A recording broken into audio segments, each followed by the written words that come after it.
Shalom, bendiciones para todos, dando infinitas gracias a nuestro Padre Celestial que nos permite una vez más poder llegar a todos ustedes a través de este medio.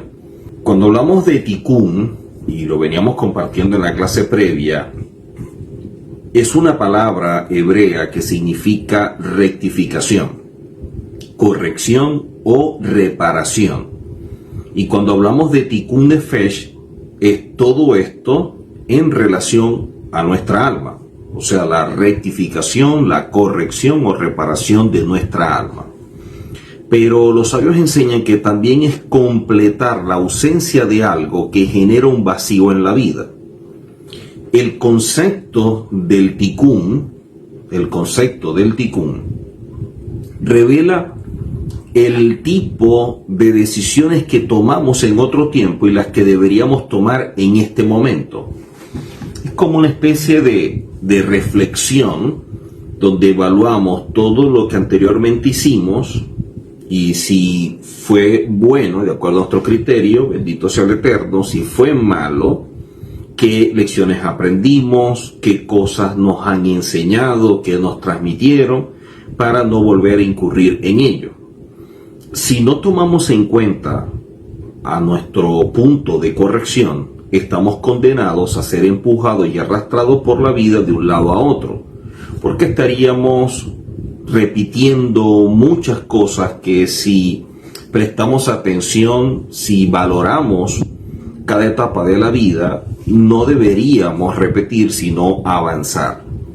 Nuestro Tikkun nos muestra cuál es el camino, el trabajo que necesitamos hacer con nosotros mismos, que es profundo y que es diario.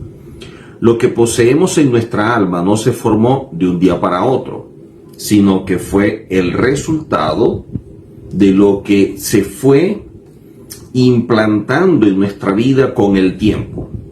O sea, a la medida que van pasando los años, más cosas vamos nosotros adquiriendo de nuestro hogar, del entorno, de la ciudad, del país, de todo un bagaje cultural que nos va definiendo en nuestro accionar. Muchas de nuestras expresiones son el resultado de todo esto.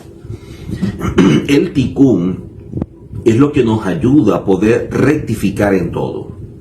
El Tikkun viene a ser la manera como una especie de reseteo a nuestra mente, ¿no? Como lo hacen en las computadoras para quitar, eliminar todos los archivos y llevarlo otra vez a cero. En nuestra vida de igual forma. Lo único que lo vamos haciendo es por etapas o por áreas. En unas áreas va a ser mucho más fácil, nos rendimos más, podemos estar entendidos que necesitamos rectificar. En otras va a ser más difícil porque nos oponemos, porque no lo aceptamos, y otras simplemente las ignoramos. Entonces, en las que ignoramos, pedirle al Eterno que nos las vaya revelando, y evidentemente se tendrán que dar ciertas situaciones que son las que van a mostrarnos dónde debemos rectificar. En las que nosotros nos estamos resistiendo o nos oponemos, porque generan conflictos, porque generan incomodidad, porque nos afecta nuestra paz emocional, porque nos sentimos amenazados, porque nos empuja a salir de la zona de confort, porque genera crisis. Esas áreas son las que debemos invertir tiempo, porque si las descuidamos, se van a ir remarcando, se van a ir reforzando. Pablo, en función a ello, lo llaman fortalezas. Y una fortaleza es algo que está blindado, que está resguardado, recubierto. Quiere decir que si nosotros no atendemos esa área, difícilmente podamos reparar o rectificar lo que necesitamos para seguir avanzando en nuestro crecimiento personal. No podemos hablar de un desarrollo espiritual, que es lo que nos ayuda a elevarnos en nuestro nivel de conciencia, si no hay un crecimiento personal. Por lo tanto, atender esas expresiones donde Pablo nos indica renovar nuestra mente, transformarla, despojarnos, cambiar, es lo que nos lleva a los cambios en la vida.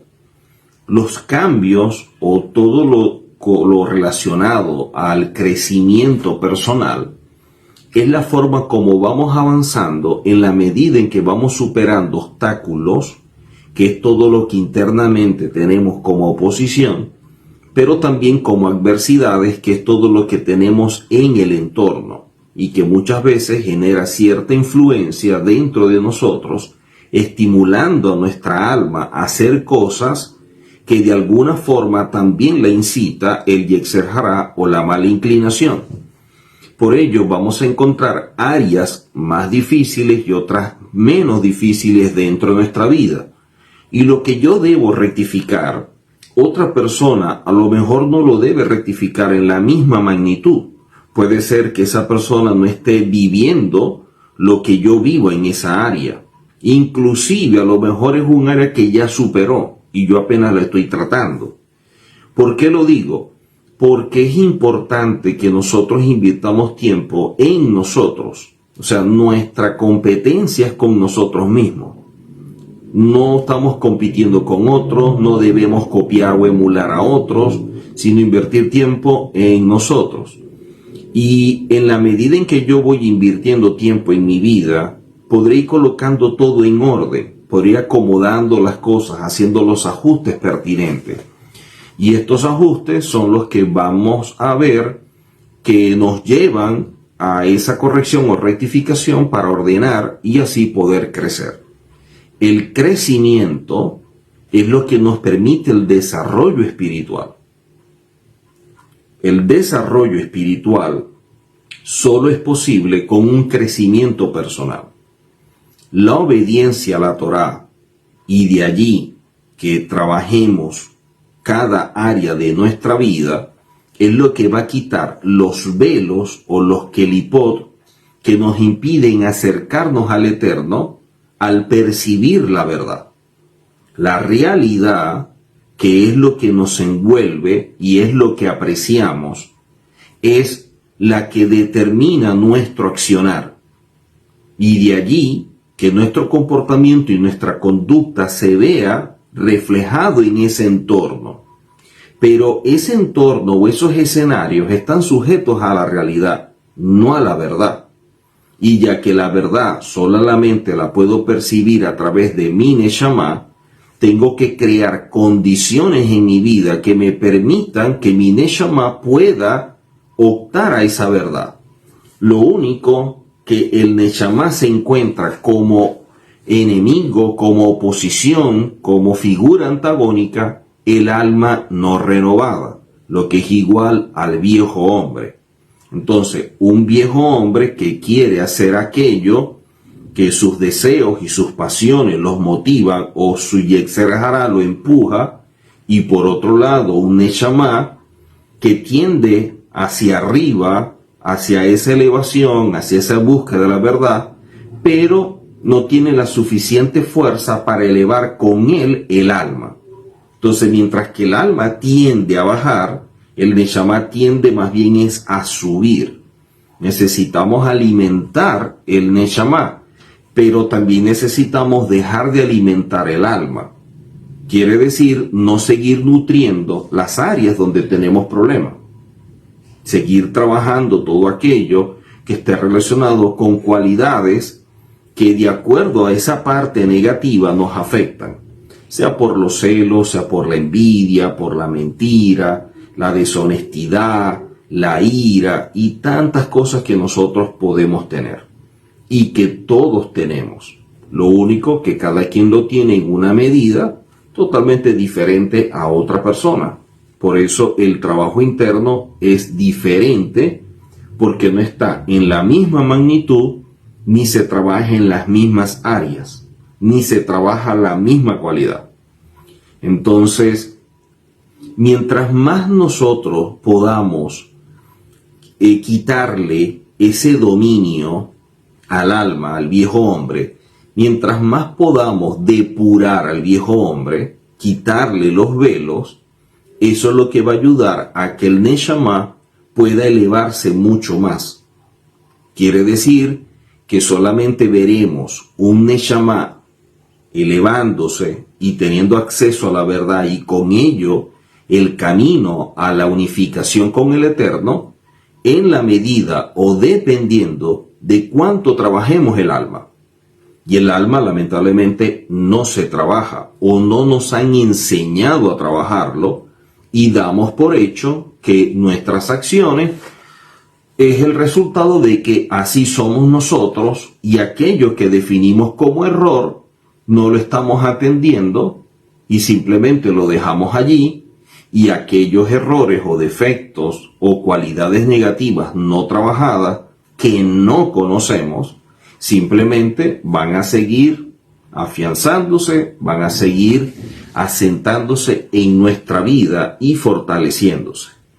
Esto nos indica que en la medida que va pasando el tiempo, la persona que es iracunda sí va a ser más iracundo, y el que es celoso más celoso, el que es envidioso más envidioso, y así en cada una de estas cualidades que están descalibradas.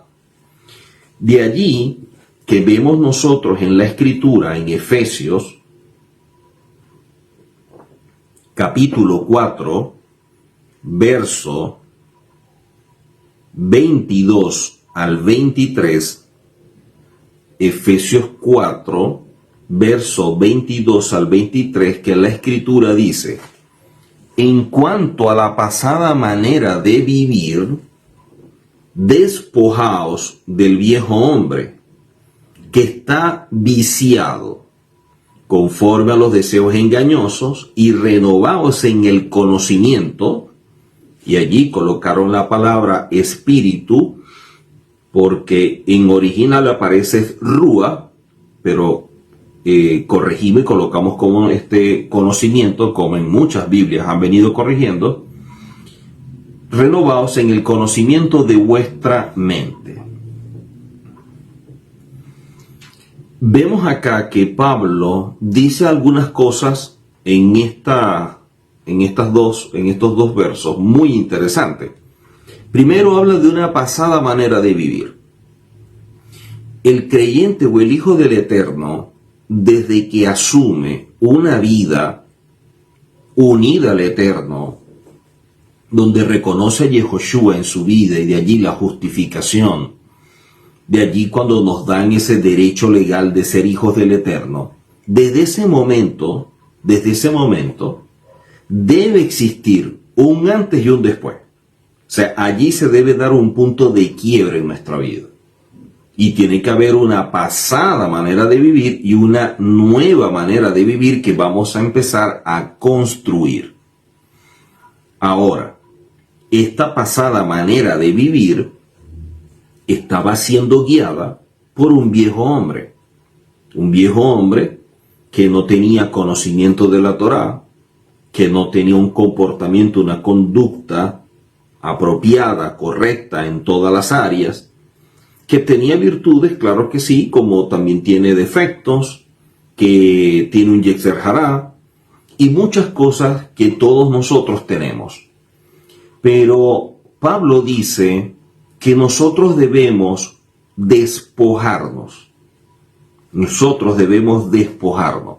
Nadie lo va a hacer por nosotros. Nosotros somos los que tenemos que tomar la iniciativa de despojarnos del viejo hombre. Y mire que Pablo lo define como viejo hombre, porque es evidente que si hemos sido justificados y hemos nacido de nuevo, deberíamos caminar conforme a ese nuevo hombre que nos ha sido dado por derecho legal, gracias a una nueva posición y condición espiritual en el Mesías. Entonces, despojarnos es poder quitar, erradicar, cortar todo aquello que está relacionado con el viejo hombre. Dice luego que está viciado conforme a los deseos engañosos. Cuando vemos acá la expresión viciado, no nos dice nada bueno. Sabemos lo que representa un vicio. Y esos vicios son conforme a deseos engañosos. Quiere decir que nosotros tenemos una tendencia, producto de la afectividad, donde están las pasiones, los deseos, sentimientos y emociones, que debemos empezar a organizar, que empezar a corregir, porque estos deseos que son engañosos son el resultado del viejo hombre que está viciado. Imagínense los cambios que debemos hacer para caminar como aquello que decimos, hijos del Eterno. Cuando yo digo soy un hijo del Eterno, debería caminar como tal. Y mientras que yo no me haya despojado del viejo hombre, a pesar de decir que soy un hijo, que nací de nuevo, que soy justificado, lamentablemente seguiré con comportamientos, con conductas y actitudes que expresan de forma muy clara que el viejo hombre ya no es tan viejo, sino que sigue siendo parte de mi vida.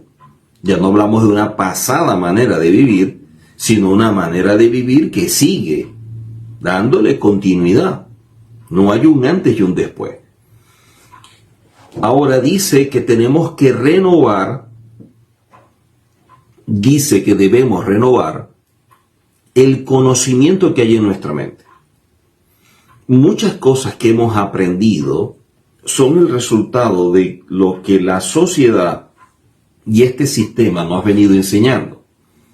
Y ya que esta sociedad y este sistema son parte de este mundo y sabemos que este mundo es afectado, influenciado por el maligno, necesitamos desaprender para aprender. El gran problema es que mientras que yo no tenga conciencia de ello, va a ser muy difícil que yo emprenda una tarea que teniendo conciencia es difícil por los conflictos internos, por tener que romper con paradigmas, por tener que enfrentar mis puntos de vista en lo que yo sustenté muchas de las acciones que yo ejecuté o simplemente reacciones. Y eso no es fácil. Cambiar conceptos, cambiar prácticas puede ser una tarea muy dura, pero que es necesaria e indispensable si queremos crecer en lo personal para que eso nos lleve a un desarrollo espiritual. Lo que nos impide el desarrollo espiritual es la falta de construcción interna, de crecimiento personal, de depuración, de rectificación. Entonces, el despojarnos va a ser sumamente importante. Cuando empecemos a renovar nuestra mente y empecemos a ver nuevos conceptos, nuevas prácticas, las mismas les van a dar sentido a la vida. Las mismas le van a dar sentido a la vida. Para entender todo esto y por qué es importante el tikkun o la rectificación y cómo se transforma en una barrera que nos impide ser uno con el Eterno, que es el objetivo, o mejor dicho, el propósito, necesitamos ir al inicio, donde en otras oportunidades hemos hablado de la creación y todo esto, pero veo pertinente poder tocar acá o evaluar acá brevemente algunos aspectos de Génesis capítulo 1, Génesis capítulo 1, verso 26. Dice la escritura: entonces dijo Elohim, hagamos al hombre a nuestra imagen, conforme a nuestra semejanza, y ejerzan dominio. Y ahí dice el resto sobre que iban a ejercer el dominio. Yo quiero hacer el énfasis en el hecho de que fuimos creados a imagen y semejanza del Eterno. Por lo tanto, cuando hablamos de imagen y semejanza, recordemos que estamos hablando de la expresión selen, cuando hablamos de imagen, y de semejanza es la palabra demut. ¿Ok? La expresión demut está conectada con nuestras cualidades. O sea, nosotros tenemos las cualidades que el Eterno implantó que también están en Él. Por eso es que nosotros podemos caminar en integridad porque Él es íntegro, ser respetuoso porque Él es respetuoso, responsable y así con cada una de estas cualidades. Lo único que también tenemos cualidades negativas y esas son las que necesitamos rectificar para ordenar nuestra vida.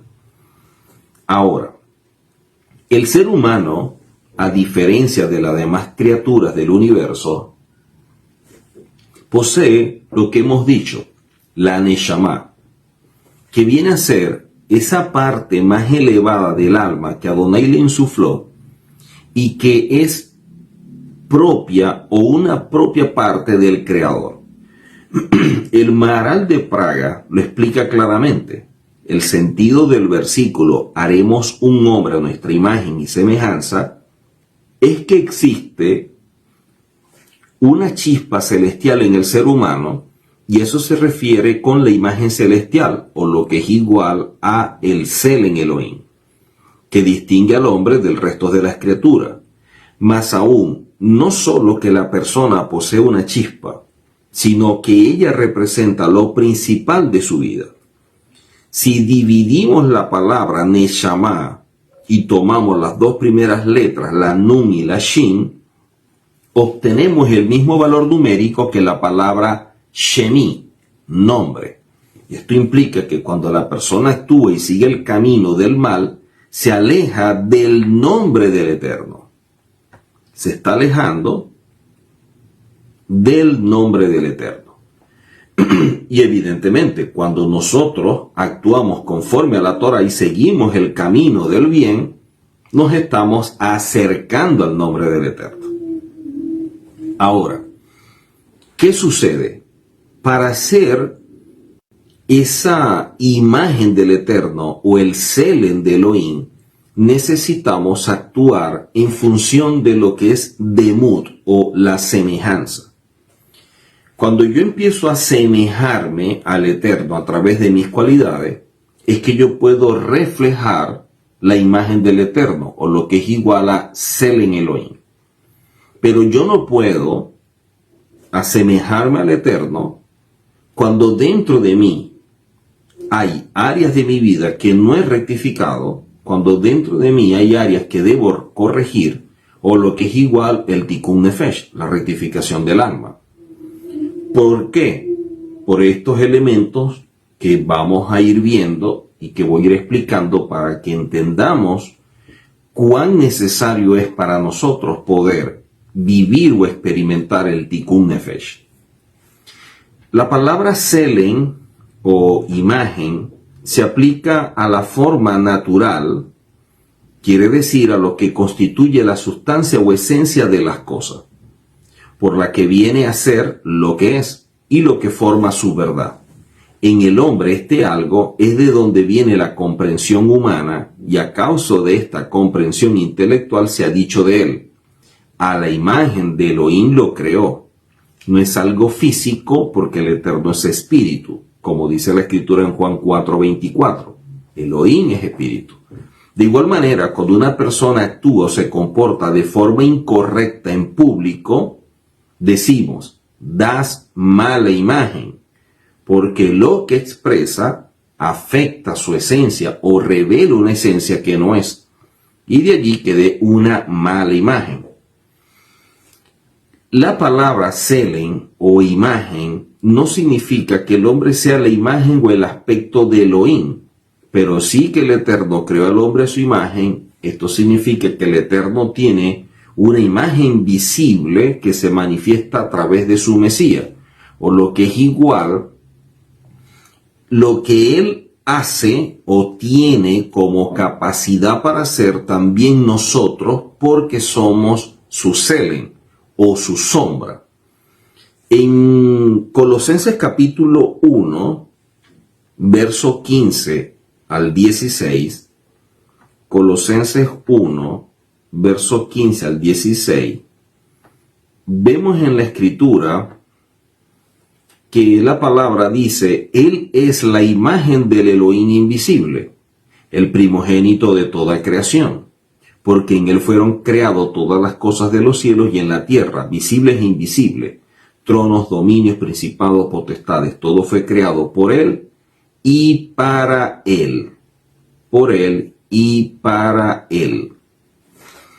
Entonces vemos que nosotros fuimos creados a imagen y semejanza del Eterno. Vemos al Mesías que es la imagen de Elohim.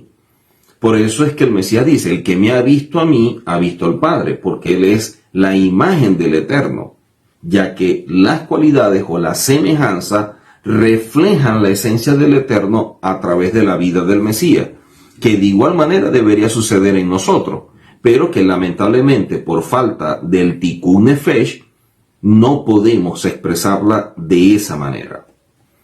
Ahora, la Torah, cuando habla de formar, en el caso del ser humano, cuando vamos al texto hebreo, veremos que la palabra Vayetzer, que significa formó, aparece con dos yod, Está escrita con doble yod porque enseñan los rabinos que una yod habla del mundo superior donde está la verdad y otra yod es el mundo inferior o lo que es igual a la realidad. Pero estos dos mundos antes estaban unidos y se dividieron, así como nosotros nos dividimos o nos separamos del Eterno.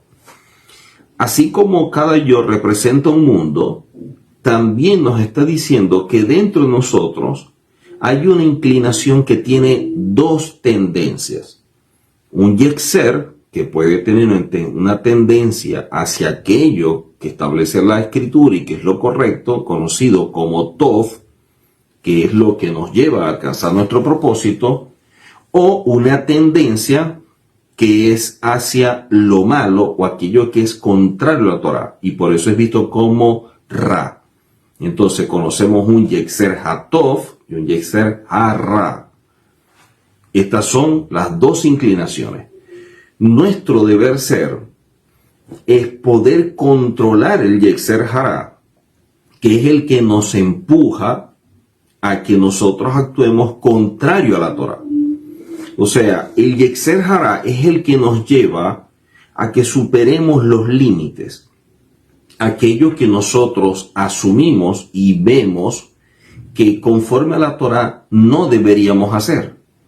Quiere decir que cuando una persona es empujada por el Yetzer Hara, está yendo más allá de lo que él entiende como permitido. Hay cosas que la persona tiene conciencia de que son malas y de alguna manera, por alguna debilidad, pudiera hacerla.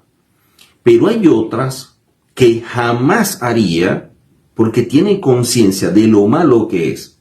El Yetzer Hara nos empuja hacia ellas, o allí es cuando vemos la fuerte inclinación hacia eso producto del Yetzer Hara.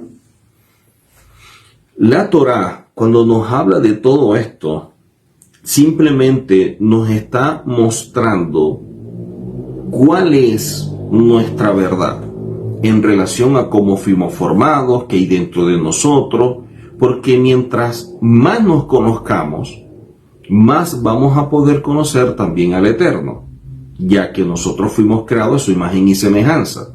Yo no puedo llegar a conocer al Eterno si no me conozco a mí mismo. Hay gente que piensa que conoce al Eterno e ignora quiénes son, y eso es imposible.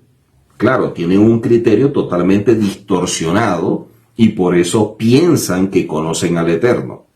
Pero si tú no te conoces, imposible que conozcas al Eterno. En Génesis capítulo 2, verso 16 en adelante, Génesis 2, 16 en adelante, dice la Escritura, y mandó Adonai,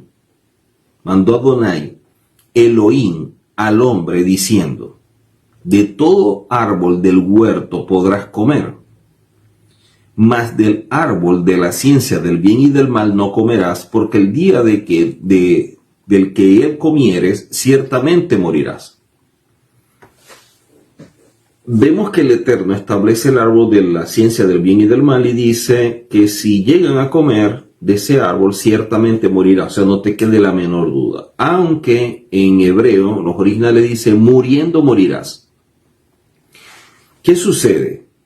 Cuando nosotros vemos al ser humano, como aparece allí en el gráfico, vemos este árbol de la ciencia del bien y del mal, donde se nos dice que no debemos comer. Ahora dice, muriendo morirás. Vemos allí en pantalla, en el mismo gráfico, que dice muriendo, hablando de esa parte espiritual que se ve manifestada o expresada a través del Neshama, que es lo que nos permite apreciar la verdad o el mundo superior o lo que nos conectan con el Eterno. Si mueres allí, que viene a ser la forma como nos adormece el Neshama, y por eso es visto como morir, porque lo que hizo fue alejarnos o distanciarnos del Eterno, entonces morirás físicamente. Ya eso está relacionado con el cuerpo. Vemos que Adán, al comer, no murió físicamente de una vez o de forma instantánea, pero sí en lo espiritual, porque al comer queda en una condición en la cual el mundo espiritual ya no lo percibe. Dice la Escritura que sus ojos fueron abiertos. Y cuando hablamos de que los ojos fueron abiertos, estamos hablando de los ojos del Nefesh, del alma, que es lo más bajo y con lo cual nosotros podemos tener una conexión con el plano terrenal, porque es lo que está más unido al cuerpo. Dice la palabra en Romanos capítulo 3, verso 23 en adelante, Romanos 3, verso 23 en adelante, por cuanto todos pecaron y están destituidos de la gloria de Adonai, siendo justificados gratuitamente por su gracia mediante la redención que es en el Mesías Yehoshua. Dice la palabra, por cuanto todos pecaron y están destituidos de la gloria de Adonai. Lo sucedido en Adán trajo como resultado de que todos heredáramos esa condición espiritual. ¿Cuál es esa condición? Estar destituidos de la presencia del Eterno. Quiere decir que lo que va a ser el Eterno posteriormente, y de allí la función del Mesías, es revertir este daño, poder cambiar la condición espiritual al hombre, dándole una nueva posición, o restaurándolo a la posición original previo a la caída en Adán. O sea, le va a devolver su identidad de hijo. Eso es lo que el Eterno hace a través del Mesías, en función de los gentiles. Entonces, al pecar Adán, la posición de hijo se pierde, pasamos a ser todos criaturas o todos gentiles, y la condición, que era la que nos permitía tener acceso a todo lo que espiritualmente se veía en este mundo, sea en lo superior o en lo inferior, viendo hasta la esencia de los animales y de todo, ya no tenemos esa capacidad de forma natural. Lo que vemos de manera natural es lo que a través de los sentidos captamos. Y eso nos limita por completo. Nos limita. Porque es como si estuviéramos dentro de un apartamento y nosotros, que somos como el Nefesh, ve a través de la ventana. Y la ventana viene a ser como el sentido de la vista. Entonces la ventana no ve. Vemos nosotros que estamos dentro del apartamento. Igual es el Nefesh. El Nefesh es el que ve, pero utiliza los sentidos para poder captar lo que está afuera. Quiere decir que este cuerpo o el apartamento nos limita. Pero ¿qué sucede si salimos de él? Entonces tendríamos acceso a muchas cosas. El asunto es que estamos en una condición que no lo permite. Porque necesitaríamos al Neshama. El Neshama es lo que no se sujeta o no está bajo el control del cuerpo, bajo las limitantes del cuerpo. El Neshama, que está dentro del hombre puede moverse, desplazarse en este mundo de forma muy natural, sin que lo limite el espacio y tampoco el tiempo. Por eso vemos que hay personas que pueden tener acceso al pasado o al futuro, o inclusive tener acceso a cosas del presente de alguien, que eso lo vemos en los profetas y en todas aquellas personas que también tienen el don espiritual, sea de palabra de ciencia, de palabra de conocimiento, de profecía. Dependiendo del don espiritual, es que tienen acceso a algo de esto en función de tiempo. Entonces, ese Neshama es lo que necesitamos nosotros reforzar, nutrir, para que tengamos acceso a esa verdad y empecemos a tomar decisiones. Si no, vamos a seguir dentro de este cautiverio, siendo guiado por un alma que reacciona frente a todo lo que ve en este mundo. Y esa realidad es la que domina al ser humano. Por eso no se hace uso del libre albedrío, sino que terminamos reaccionando dependiendo de los episodios que vivimos y aquello que nos presenten. Y muchas de las cosas que nos presentan no son las favorables para nuestro desarrollo. Son las que nos estancan, las que nos hacen retroceder, las que nos afectan o despiertan elementos de nuestra alma o cualidades que son negativas y le empiezan a dar fuerza. Y la situación se empeora. Esto nos indica que cuando el hombre falla, y de allí el tikkun, es porque la palabra en hebreo dice de la siguiente forma, cuando el hombre come del fruto: Hen Adán Hayat Kehad Mimenu Yadat Tov Barja. Normalmente se traduce: ahora el hombre es como uno de nosotros, conocedor del bien y del mal. Eso es como está escrito en nuestras versiones de la Biblia.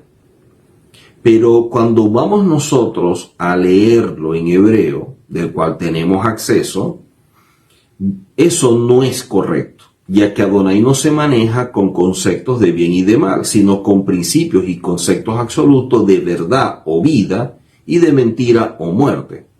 La traducción apropiada de lo que leí previamente en hebreo sería: ahora el hombre es único, porque se independizó, ya no es como que parte de nosotros, era como una unión, una conexión muy fuerte. Él decide qué es bueno y malo. O sea, ahora el hombre es el que va a definir y establecer como una especie de juicio de valores de acuerdo a su criterio. Un criterio que ahora está limitado. Es decir, el hombre no se rige por la Torá, sino que establece sobre la base del dimión, que es la imaginación, independientemente si es verdad. Solo responde a su intelecto. Entonces, eso que trajo como resultado la caída en Adán, y que ahora el hombre se independiza y él es el que decide qué es bueno y qué es malo, daña mucho. Porque dependiendo de la sociedad, de la idiosincrasia, lo bueno y lo malo es relativo. Lo que puede ser bueno en un lugar puede ser malo en otro. Lo que puedo yo decir en un lugar puede ser malo, pero en mi país es bueno. O por lo menos no es condenable. ¿Qué sucede? Como el hombre es ahora el que decide, como vemos allí en pantalla, vemos al hombre y alrededor o está dentro de un círculo que es una kelipa. Esa es su realidad, la más cercana. Y eso es lo que ve. Imagínense las limitantes que tiene. Porque sobre ese círculo hay más círculos. Lo único que yo los puse como una especie de corchetes. Y por eso vemos que dice realidad, realidad, realidad, realidad. Y al final dice verdad.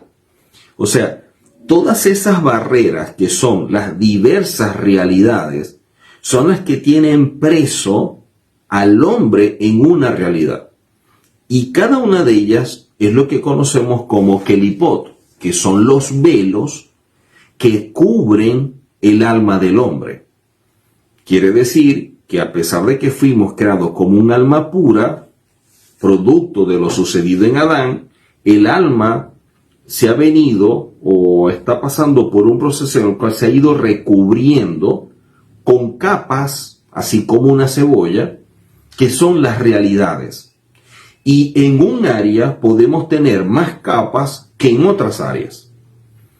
¿Cómo quitamos nosotros esas capas? La única forma es a través de la Torá, siendo utilizada como una guía para que con la obediencia tumbemos estos kelipot. O sea, si la Torá a mí me dice que yo haga ciertas cosas, al hacerlo, estoy yendo en contra de lo que el sistema o incluso de lo que mi creencia ha establecido o mi juicio de valores. Yo la estoy destruyendo producto de que obedezco. La obediencia corta, quita la kelipá. Y mientras más obedezca en esa área, la voy eliminando por completo hasta que llega un punto que ya en esa área no hay kelipot. Y ya en esa área he llegado al nivel de Tahara, de pureza, que es el objetivo para que podamos alcanzar esa esencia del alma que nos permita tener un elevado nivel de conciencia y así poder conectarnos con el Eterno y ser uno con el Eterno. Pero, ¿cuál es el problema que tenemos nosotros? Que vivimos en un mundo preso por esta realidad y todo el que nace en este mundo es visto como alguien natural o como Pablo lo define, hombre natural. El hombre natural, como ve a través del alma, no a través del neshama, está muy limitado y la verdad que trasciende a la realidad, que va más allá de este sistema, no tiene acceso. Entonces un hombre natural, ¿cómo puede ver y aceptar o entender todo lo que en el plano espiritual se hace si dentro de su razonamiento, dentro de su lógica, no lo concibe? No lo concibe. Y mientras más conocimiento tenga como que en un área, y en esa área queramos explicar la intervención del Eterno y lo espiritual allí, todo eso que tiene como conocimiento será lo que va a utilizar en contra de lo espiritual.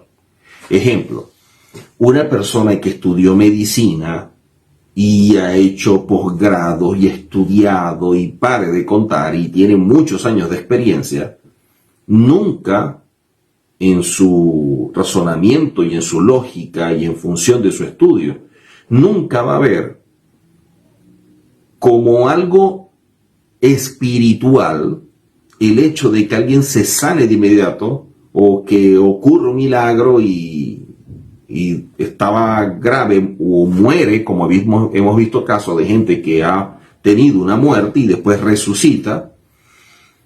No lo van a ver de esa forma, van a buscar la manera científica de cómo demostrar ese evento, pero nunca se lo van a adjudicar al Eterno, porque su mente está encajonada y las paredes del conocimiento de la medicina la recubren y no va a ver más allá. Eso lo puede limitar. Evidentemente eso no hace o que una persona que por ser médico no puede ser creyente, porque hay muchísimos médicos que son creyentes. Pero ¿cuánta lucha han tenido ellos que establecer dentro de sí para superar todo esto? Toda esta estructura en su mente, todo este conocimiento que tienen, que a veces entorpece en su vida espiritual. Cuando yo empiezo a explicar muchas cosas del alma, de la conducta, de todo lo que es el comportamiento, hábitos y los cambios, y hay personas que yo he conocido y que han sido alumnos míos que son psicólogos, para ello puede ser por un lado difícil, pero por otro lado es fascinante, porque empiezo a mostrarle otras áreas que ellos dentro de sus estudios no han visto. Y yo he visto y conozco por referencia o porque ellos mismos lo han expresado, rabinos que tienen conocimiento de la psicología. Entonces, una clase de un rabino, cuando habla de temas de Musar, que están relacionados con la ética, la moral, el comportamiento del hombre, y este rabino tiene conocimientos también de la psicología, esas enseñanzas tienen un valor único, porque tiene toda la Torá como base fundamental para explicar, pero también tiene unos elementos que le aporta la ciencia que también ayudan, y eso hace que la enseñanza sea como mucho más completa, mucho más profunda. Al momento de explicar es como si tuviera más herramientas para facilitar la enseñanza. Eso, tiene como más recursos para poder enseñar, para poder mostrar todo lo que internamente sucede en el hombre. Entonces son de gran riqueza. Pablo, hablando de todo esto, dice en 1 Corintios capítulo 2, verso 14, Primera de Corintios, capítulo 2, verso 14, lo siguiente. Pero el hombre natural, y dijimos que el hombre natural es todo aquel que nace en este mundo, o sea, una criatura, no percibe las cosas que son del Espíritu de Adonai. ¿Por qué no las percibe? Porque está limitado. Su nefesh, su alma, no percibe las cosas espirituales porque el nefesh no tiene esa capacidad, no está hecho para eso. El neshama sí, pero el neshama está como dormido o, como se enseña teológicamente, muerto espiritualmente. Dice que no percibe las cosas del Espíritu de Adonai porque para él son locura. O sea, su razonamiento, su lógica no le permite entender o aceptar lo que se esté dando o cómo se quiera explicar. Él siempre lo va a filtrar a través del conocimiento que tiene. Y por eso no las puede entender, porque se han de discernir espiritualmente. O sea, si esto es espiritual, la única forma de percibirlo es con un elemento que esté dentro de mí, que tenga la capacidad de conectarse con eso. Y ese es el Neshama. Lo explico de otra forma, para que puedan captarlo mejor. Es como si el Eterno estuviera enviando una señal así como la radio, que son ondas sonoras, y el Eterno, esas ondas que está enviando están en frecuencia modulada, o lo que es igual a FM. Y mi FM, que es el Neshama, está apagado o se dañó. Y yo solamente tengo en mi receptor AM. A pesar de que tiene antena, de que capta las ondas y todo esto, no está en la misma frecuencia del Eterno, que es FM. Yo estoy en AM, el Eterno en FM, y por lo tanto no se conectan porque no son la misma frecuencia. Necesito estar en FM porque el Eterno es FM, y así yo capto la señal y a través de la radio puedo entonces oír lo que transmite. Mientras tanto no lo oigo, es un silencio, es un ruido. Así sucede en nuestra vida.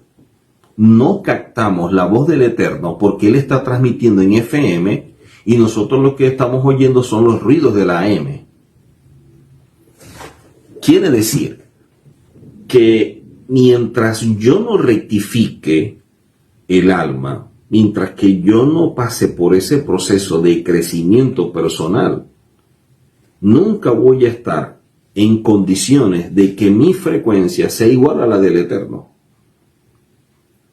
Vamos a tener esa limitante. Y basado en esa limitante, quiero explicar utilizando otro gráfico. Como vemos allí en pantalla, vemos a un hombre en un círculo, Y dentro de ese círculo vemos que hay una información, hay mensaje, enseñanzas que el mundo le aporta. Ese círculo es su realidad, como lo vemos allí en azulito. Esa es su realidad. Esa realidad es su mundo, como vemos la palabra mundo arriba. Y dentro de esa realidad, cada información, cada enseñanza, cada mensaje se transforma en su patrón o en su esquema o en su estructura mental. E incluso también la religión aporta a ello. Y por lo tanto, este hombre está encerrado en ese círculo que vemos allí, y sea con conceptos del mundo y el sistema o de la realidad, a través de mensajes o información, o sea, a través de la religión que está dentro de su realidad, esta persona simplemente su mundo gira alrededor de lo que él tiene dentro de ese círculo. Y eso hace que se distorsione todo. Por eso, a un lado coloqué como un corchete y en ese recuadro amarillo coloqué filtro, que viene a ser los Kelipot. Y mientras más años pasan, más filtros, más corchetes, más Kelipot y más realidades que enfrentar. En cada área tiene Kelipot. Sea como padre tengo mis Kelipot porque los patrones o el esquema que tengo es de acuerdo a mi realidad. Pero como esposo también, como hijo, como hermano, como amigo, como todo.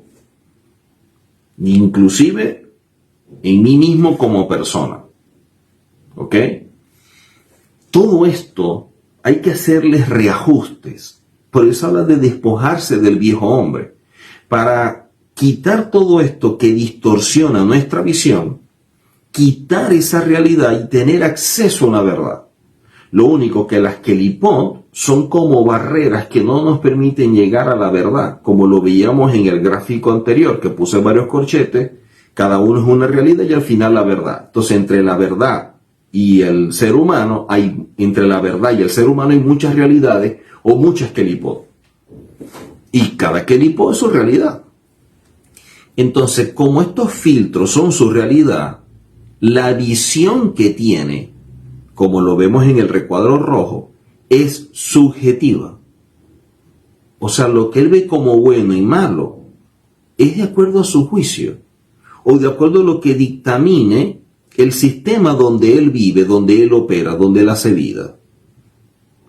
Mientras que la Torá nos habla a nosotros de una verdad absoluta. La Torá nos habla a nosotros de vida y muerte, de bendición y maldición. Todo depende de lo que yo escoja. Pero ¿cómo puedo escoger por mucho que yo desee? Y sería hasta lo lógico y normal en toda persona con sentido común optar por la verdad, por la vida, por la bendición. Pero a pesar de que dice de esa manera, las limitantes le impiden caminar en esa verdad que él decide elegir de boca, pero que dentro de su mente y con sus acciones no lo acompañan. Él de boca, por un razonamiento lógico, dice, esto me gusta y esto es lo que yo quiero optar. Pero mi mente me está bombardeando con cosas que me dicen, dale a la izquierda, dale a la derecha, haz esto, haz lo otro. Y eso está basado en una realidad que me tiene prisionero. Y a pesar de que yo dije que me gusta la verdad, sigo en la realidad. Y a pesar de que dije que me gusta la bendición, puedo estar violentando principios y activando una maldición. Porque la realidad es mi prisión. Y hasta que yo no salga de esa realidad, seguiré siendo prisionero. Y en este mundo, de alguna forma, somos prisioneros de algo y la gente no lo ve. Estos filtros, y por eso lo defino de esa manera, que son los Kelipot, son los que determinan qué acepto y qué rechazo. Entonces el Eterno dice, debemos guardar kashrut, y conforme a lo que dice la palabra en Levíticos 11 y otras citas bíblicas, deberíamos comer de esta forma, porque eso es lo que nos alimenta, lo que nos nutre, porque el Eterno creó esos animales con un propósito, mientras que los otros tienen otro propósito y nunca ser de alimento para el ser humano. Eso es lo que dice la verdad. Cuando esa verdad se enseña, lo primero que se va a encontrar la verdad va a ser con el filtro. Si en el área de la comida yo soy una persona donde mis deseos me dominan, porque gobierna es mi estómago, ese filtro va a impedir que ese mensaje llegue y que cumpla su propósito. Yo lo que voy a hacer es simplemente buscar todas las citas bíblicas que me ayuden a justificar mi manera de comer, no de alimentarme, para no sentirme culpable o que voy en contra de la palabra. Entonces yo digo que eso era en el Antiguo Testamento, que ya eso no es así, mata y come, todo lo que se venda en la carnicería, cómpralo, y tantas citas que utilizan para tergiversar todo, con el objetivo de justificar que le gusta comer basado en un deseo que, a pesar de que le da una satisfacción por unos segundos, lo está destruyendo. ¿Por qué nosotros tenemos esa tendencia a comer basada en esos deseos? Porque dentro de nuestro cuerpo, que está la lengua, tiene las papilas gustativas. Y ellas cuando captan, cuando perciben algo, inmediatamente envían una señal, un mensaje al cerebro de eso que está degustando, y eso queda allí grabado. Ya eso es parte de mis archivos. Entonces, cuando yo veo en la calle algo que ya yo comí, me gustó, al verlo, yo inmediatamente le envío una señal a mi cerebro y de una vez siento el deseo, porque recuerdo, porque el cerebro me lo recuerda, enviándome todas las referencias de eso que quiero comer, y empieza a darme las referencias del sabor, del gusto, que qué bueno, a pesar de que vaya en contra de la Torah. El asunto es que cuando estamos comiendo, la capacidad de degustar y de saborear apenas es de segundos, pero el daño que nos estamos haciendo a nuestro cuerpo es eterno. Entonces, por unos segundos de degustar algo bueno, le estamos haciendo daño a nuestro cuerpo, que debería ser el templo del Espíritu Santidad. Sin embargo, no es así. ¿Por qué? Porque nuestra realidad nos tiene como prisioneros en esta cárcel, y dentro de esa cárcel nos distorsionan todo. Y por eso vivimos en medio de esas realidades, basado en cada episodio, donde vamos caminando y reaccionando frente a todo lo que colocan. Y en una es para comer, en otra es para envidiar, en otra es para ser iracundo, en otras para ser irrespetuoso, en otras para ser envidioso. Y así vamos reaccionando, diciendo que somos hijos del Eterno, pero un viejo hombre que se manifiesta en todo su esplendor, un comportamiento que refleja cuán prisioneros somos, cuán esclavos somos de esa realidad, y la manera como distorsionamos todo. Pero decimos ser hijos del Eterno. Por eso, Yehoshua dice, cuando tú conoces la verdad, cuando tú te unes a esa verdad, cuando tú te conectas con esa verdad es como una llave que te libera de la prisión. Y esa verdad es la que te hace libre de la realidad. Es la llave que te abre este mundo para que tú tengas acceso a otro, y de esta forma puedas caminar de forma correcta, apreciando una verdad y tomando decisiones frente a esa verdad, y no como antes, reaccionando frente a la realidad, No debe ser. Así que el Tikkun Nefesh es lo que nos va a ayudar a que nosotros podamos crear esas condiciones que nos permitan salir de esta realidad, salir de esta prisión y a esa manera emprender el camino de unificación con el Eterno o de ser uno con el Eterno.